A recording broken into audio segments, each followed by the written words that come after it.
Hello and welcome to The W. My name is Lisa Slayton and I will be your host for today's discussion. Chief B is a short documentary about Rochelle Brackney, the first African-American chief of police in Charlottesville, Virginia. This film chronicles her mission to bring faith-filled justice into a historically divided community. With me today is my friend Pastor Cynthia Wallace, Executive Pastor of Bible Center Church, and also the Executive Director of the Oasis Project. Thank you so much for being with us today. Absolutely. Great. So the film was really compelling in a number of ways as we look at this African-American woman who has a history of being in law enforcement, 30 plus years, who ends up as the first African-American woman as the chief of police in Charlottesville. What do you think some of her challenges were as she walked into that? Some of the challenges were, how do you keep your faith in situations like that, right? Yeah. When everything about you, everything that you stand for is probably being challenged. And how do you, just make sure that justice and what is good for the community is at the forefront, but also, just standing strong in your faith. We're here in Pittsburgh today, and Chief B is actually from Pittsburgh and spent a lot of her career here. You know her because she's attended your church, the church that you and your husband pastor. If you know anything that you'd be willing to share about her faith journey, I think that would be really interesting, because it doesn't seem like this was her first rodeo No. dealing in a volatile environment. And I think the word that I would use to describe Rochelle would be authentic. Yeah.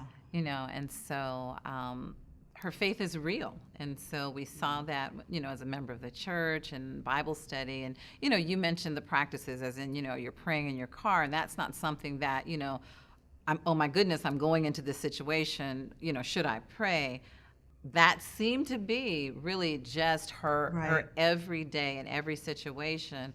What does God say about this? And really relying on Him for wisdom and understanding. And I think, that has just probably been part of her career, right? As much as all of the official training, it's like, I can't do this without God. And so He's always there and just, bringing Him to every situation. She stands above the fray a little bit and has what I would describe as a non-anxious presence. And yet I'm sure in that environment, she faced all kinds of challenges to her leadership and, just to being a woman, not the least of which is an African-American woman. Right.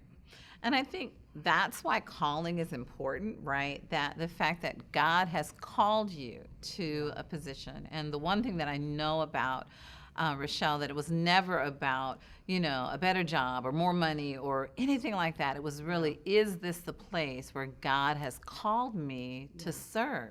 I loved her definition of justice, which she described as the absence of disorder. When a place where people can thrive and flourish, that's a just environment.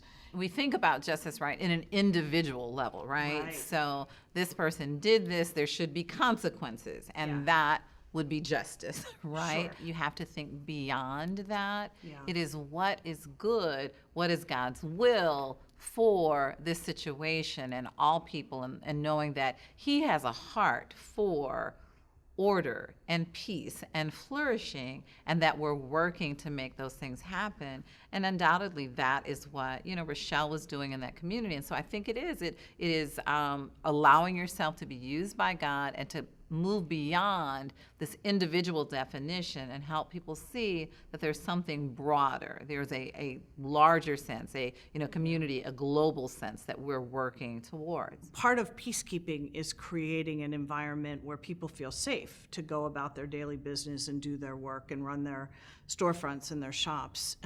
She seemed to do that it seemed effortless, but I'm not so sure it was. In an environment like that, what are some of the things you would think she was paying attention to as she was navigating through that environment to keep her city safe so people Sure. could go to work. And Sure. I mean, I think there's that side of it. There is the, just the physical safety piece, right? So that, property isn't damaged. People feel safe on the streets, Yeah. going to and fro. But I also think, one of the things that I saw her doing in the video was building relationships. Yeah. I think what happens when we see so much unrest is that people just like, no one hears me, no one sees me, Right. and now it just comes out kind of in this explosive manner, right? Yeah. But when we allow people in times of peace to talk about things that are bothering them, I think it helps kind of in advance to diffuse some of that energy, knowing that I've been seen, I've been heard, and that, as a community, we're working to right some of those things that have been wrong for a very long time.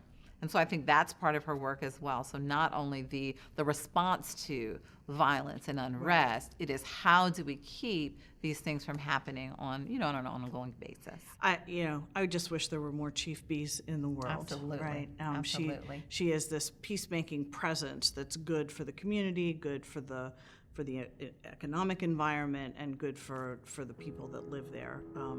So thank you, Cynthia. Absolutely. Yeah. It was so good to have you all here today. Thank you for joining us for this discussion, and we'll look forward to seeing you next time on The W.